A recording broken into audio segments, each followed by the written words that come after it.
भैया नमस्ते। तो भैया मैं आपको एक नई कहानी बताने जा रहा हूं और भैया उससे पहले मैं आपको एक तस्वीर भी दिखाने जा रहा हूं। कुछ गड़बड़ हो रही है क्या? भैया भैया भैया बार बार आ रहा है क्या? हाँ वही हो रहा है, मुझे भी समझ में आ रहा है भैया कि मैं भैया भैया ज्यादा बोल रहा हूं।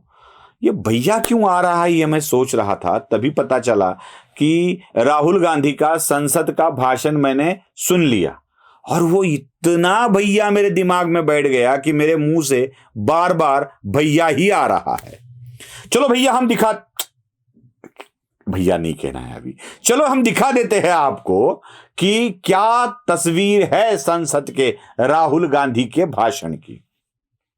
याद है आपको नवाब मलिक ने ऐसे ही कुछ फोटो दिखाया था और ऐसे ही कुछ फोटोकॉपी दिखाकर कहा था फर्जीवाड़ा यहां से शुरू होता है। मैं भी आपको ऐसे ही एक तस्वीर दिखाना चाहता हूं और बताना चाहता हूं फर्जीवाड़ा यहां से शुरू होता है भैया। चलो देख लीजिए वो स्क्रीनशॉट संसद के भाषण का जिसमें राहुल गांधी एक तस्वीर दिखाते नजर आ रहे हैं और वो तस्वीर है अदानी और मोदी की। वो तस्वीर दिखाते दिखाते राहुल गांधी क्या कहते हैं ये भी जरा सुन लीजिए। हिमाचल में सेब की बात होती है अदानी जी, कश्मीर में सेब की बात होती है अदानी जी, पोर्ट्स की बात होती है अदानी जी, एयरपोर्ट्स की बात होती है अदानी जी, इंफ्रास्ट्रक्चर। अच्छा हम सड़क पे चल रहे हैं, मैं पूछूं किसने बनाई? अदानी जी। तो लोगों ने यह भी पूछा कि राहुल जी ये जो अदानी जी जो हैं इनकी सफलता कैसे हुई, ये इतने बिजनेसेस में कैसे घुस गए, इतनी सफलता कैसे प्राप्त हुई, और सबसे जरूरी सवाल इनका हिंदुस्तान के प्रधानमंत्री के साथ क्या रिश्ता है और कैसा नहीं है, देश जानना चाहता है। तो देश जानना चाहता है। ये देखिए रिश्ता, ये देख लीजिए प्लीज। सुन लिया भैया, फर्जीवाड़ा यहां से शुरू होता है। जो कुछ दिखाना है जिससे दिखाकर फायदा हो सकता है या जिसे दिखाकर 52 साल के युवा को, 52 साल का युवा ऐसे लगता है जैसे अभी 70 साल का भी युवा ही कहलाया जाएगा। चलो होता है ऐसे, राजनीति में कुछ भी हो सकता है, 70 साल का भी युवा हो सकता है। तो ये 52 साल का युवा अपनी दाढ़ी बढ़ाते हुए, शरीर पर दाढ़ी के साथ तेज बढ़ा है ऐसा दिखाते हुए एक तस्वीर दिखाता है और कहता है कि देखो भैया मोदी और अदानी के संबंध कैसे है, कैसे पहले मोदी अदानी के एयरक्राफ्ट में जाते थे, अब मोदी के एयरक्राफ्ट में अदानी जाते हैं, अब मोदी ने पूरा देश ही अदानी के हवाले कर दिया है। जैसे मोदी गाना गा रहे हैं, कर चले हम फिदा जानो तन साथियों, अब तुम्हारे हवाले ये वतन साथियों, अदानी अंबानी को सामने रखकर। राहुल गांधी तस्वीर दिखाना बहुत आसान होता है, बहुत आसान होता है। तो चलो भैया हम भी कुछ तस्वीर दिखा देते हैं और वो तस्वीर देखकर आप भी देश की तकदीर का पता लगा सकते हैं। पहले तो मैं दामाद साहब की तस्वीर आपको दिखाना चाहूंगा जिसमें अदानी दामाद जी के साथ बहुत प्यारी बातें करते हुए नजर आ रहे हैं। तो क्या गौतम अदानी के उस वक्त दामाद जी के साथ बहुत अच्छे संबंध थे? दामादो दशमो ग्रह कहा जाता है, दशम ग्रह होता है। नवग्रह तो हमें पता है, गुरु शनि शुक्र शनि नेपच्यून प्लेटो, ये सारे नवग्रह हमको पता है, लेकिन उसके साथ साथ एक दावा ग्रह भी आता है, वो दामाद होता है। और यही दामाद बहुत सारे मामलों में फंसे हुए हैं। हरियाणा की जमीन वाले मामले में फंसे हुए हैं, हिमाचल की जमीन वाले मामले में फंसे हुए हैं, बाकी और कोई मामले हैं उनमें फंसे हुए हैं। इनके ऊपर ईडी की जांच चल रही है, सीबीआई की जांच चल रही है। बताया जाता है सरकार के वक्त भैया की मैया और मैया की बेटी और बेटी का सैया मिलकर ये सब चला रहे थे। भैया मैया सैया यही चल रहा था ना सब कुछ।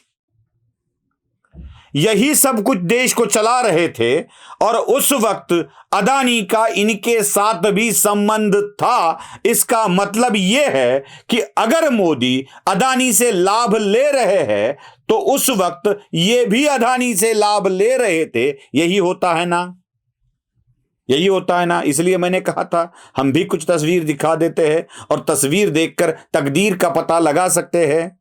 बस दामाद साहब की तस्वीर देखकर यहीं पर हमें रुकना नहीं है, जरा आगे जाना है भैया। ये भैया भैया बार बार आ रहा है, अभी सहन कर लो, क्या है ये, संगति का परिणाम होता है। भैया भैया बार बार आ जाता है। जब दामाद साहब के आगे हम जाते हैं तो हमें दिखाई देता है कि जो गिने चुने राज्यों में कांग्रेस की सत्ता बची है वहां पर भी अदानी का ही जोर चलता है। ऐसे जैसे करके अदानी ही जादू कर देते हैं। और राजस्थान के मुख्यमंत्री गहलोत भी अदानी के साथ बड़ी प्यारी प्यारी बातें करते हुए दिखाई देते हैं। वो फ्लाइट में, ये जमीन पर क्या हो रहा है, यही सवाल भैया को हमें पूछना है। भैया जानबूझकर दाढ़ी बढ़ा ली तो उसे मुद्दाम हुसैन कहा जाता है। मुद्दाम ये शब्द मराठी है। जानबूझकर दाढ़ी बढ़ाने का मतलब होता है मुद्दाम। मुद्दाम हुसैन कहा जाता है। लोग सोशल मीडिया पर आपको भी यही बातों से कह रहे हैं। दाढ़ी बढ़ा दी इसका मतलब अक्ल बढ़ी, ऐसा नहीं होता है। फोटो दिखाकर ही कुछ साबित करना है तो अन्य लोगों के फोटो भी मैं दिखा सकता हूं। चलो देख लीजिए, आपकी दादी अम्मा के फोटो भी आपको दिखाने पड़ेंगे भैया, दिखाने पड़ेंगे। मुंबई का एक अंडरवर्ल्ड का बहुत बड़ा डॉन था भैया, जिसका नाम था करीम लाला। और करीम लाला से मिलने आपकी दादी जाया करती थी या दादी से मिलने करीम लाला आया करते थे, पता नहीं है भैया, लेकिन मिले ये तो सही है। देख लीजिए करीम लाला के साथ गुफ्तगू करते हुए अपनी दादी जी को अगर यही फोटो और कुछ साल बाद दिखाया जाए और बताया जाए कि इंदिरा गांधी के संबंध करीम लाला अंडरवर्ल्ड डॉन के साथ थे तो यह साबित हो जाएगा कि इंदिरा गांधी के संबंध भी अंडरवर्ल्ड के साथ थे। तो भैया क्या तय करना है ये आप सोच लीजिए, है ना। ऐसे तस्वीर हर कोई दिखा सकता है। वैसे तो राजीव गांधी की तस्वीरें भी दिखा सकता है, वैसे तो पंडित जवाहरलाल नेहरू की तस्वीरें भी दिखा सकता है हर कोई। वो सिगरेट का धुआं बताते वक्त, सिगरेट का लाइटर से सिगरेट जलाते वक्त नेहरू की तस्वीर भी हम दिखा सकते हैं। लेडी माउंटबेटन के साथ नेहरू कैसे बातें करते थे ये भी दिखा सकते हैं। और साथ ही साथ में शेविंग करने वाली नेहरू की तस्वीर भी दिखा सकते हैं। देखना तो सबको पड़ेगा ना भैया। इसका मतलब यह नहीं होता है जैसे आप कहते हैं कि वो ऐसे ही थे वैसे ही है। राहुल गांधी तस्वीर दिखाकर हर बात झूठी बोलना चाहते हैं, लेकिन ये राहुल गांधी को ध्यान में रखना होगा कि हर तस्वीर एक कहानी होती है और वो कहानी सबको मालूम होनी होती है। आपके सारे कांग्रेस के लोग भी इन्हीं इंडस्ट्रियलिस्ट के साथ थे भैया। और कुछ चीज मैं आपको बताना चाहता हूं, आप झूठ इतना इतना बुरी तरीके से बोलते हैं ना, पकड़ा जाता है, तुरंत पकड़ा जाता है।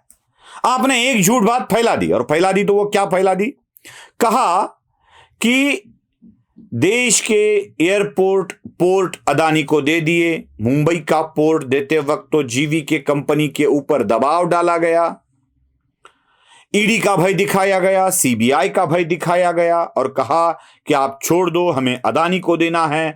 मुंबई का इंटरनेशनल एयरपोर्ट अदानी के हवाले कर दिया गया जीवीके से निकाल कर। और जीवीके दूसरे ही दिन सामने आया और जीवीके एक्सप्लेनेशन देता है, कहता है भैया हमें तो दबाव से हटाया नहीं गया था, नहीं हटाया गया था। उन्होंने कहा कि जब हम मुंबई के विमान एयरपोर्ट का संचालन कर रहे थे उसी वक्त हमें बेंगलोर का भी हवाई अड्डा मिला। बेंगलोर और मुंबई हवाई अड्डे का संचालन करने के लिए हमने लोन लिया, लोन की राशि बढ़ गई। उसी वक्त कोरोना महामारी का दौर आया, एयरपोर्ट बंद हो गए, हवाई यात्रा रोक दी गई और उसमें जीवीके का इनकम ही बंद हो गया। अब सर पर कर्जे का बोझ, जीवीके का इनकम बंद होना, तो उसकी वजह से जीवीके ने अदानी के साथ एग्रीमेंट कर लिया और कहा कि आप चला लो, अब हमसे चलाया नहीं जा रहा है, प्रॉब्लम्स बहुत है, और अदानी इंटर हो गए। लेकिन जीवीके के प्रॉब्लम को दुनिया भर के सामने कुछ अलग तरीके से पेश कर राहुल गांधी बताना क्या चाहते हैं। यह ऐसे ही हुआ जैसे एनडीटीवी के मामले में हुआ। एनडीटीवी की कंपनी एनडीटीवी को चलाने में बिल्कुल असमर्थ थी। इन वामपंथियों को यह चैनल चलाना मुश्किल हो गया था, क्योंकि कांग्रेस सत्ता में थी। तब एनडीटीवी खड़ा करने के लिए इन्हीं लोगों ने दूरदर्शन का सहारा लिया था। अब कांग्रेस की सत्ता चली गई थी, आने वाले पैसे बंद हो गए थे, विदेश से पैसे आना बंद हो गया था, अब चलाना मुश्किल हो गया था। ये गए अदानी के पास, कह दिया कि आप ही चला सकते हो महाप्रभु। अदानी को भी लगा कि हम चला सकते हैं, ले लिया अदानी ने ले लिया तो किसी को जाने को नहीं कहा, लेकिन रवीश कुमार खुद ही चले गए। डरते हैं ना, वैसे ही डर लगता है, खुद ही चले जाते हैं और भ्रम फैलाने लगते हैं कि ये ऐसा कर दिया। जीवीके के मामले में ही ऐसा। फिर से एक बार अग्निवीर का मामला उठा लिया और कह दिया कि अग्निवीर के मामले में राष्ट्रपति ने अपने भाषण में कुछ कहा ही नहीं, सिर्फ अग्निवीर शुरू किया है, ऐसा कह दिया है। क्या अभी पूरी स्कीम बताते राष्ट्रपति? इनको आप राहुल गांधी को समझ में नहीं आता है, इसलिए मैं फिर से एक बार अग्निवीर की स्कीम समझाती हूं, ऐसा कहेंगी राष्ट्रपति? ऐसा नहीं कहती है भैया। और बेरोजगारी या महंगाई के मामले में काम किया जाता है, उसका जिक्र नहीं किया जाता। राहुल गांधी को यह बात समझ में नहीं आती है। आप एक उंगली दूसरों की तरफ उठाओगे तो बाकी उंगलियां अपनी तरफ होती है। आप एक पिक्चर दिखाओगे, हम पूरी पिक्चर की लाइन लगा देंगे, क्योंकि आपने भी वही किया है जो नहीं करना चाहिए था। वीडियो पसंद आए तो लाइक, शेयर और सब्सक्राइब जरूर कीजिएगा। धन्यवाद।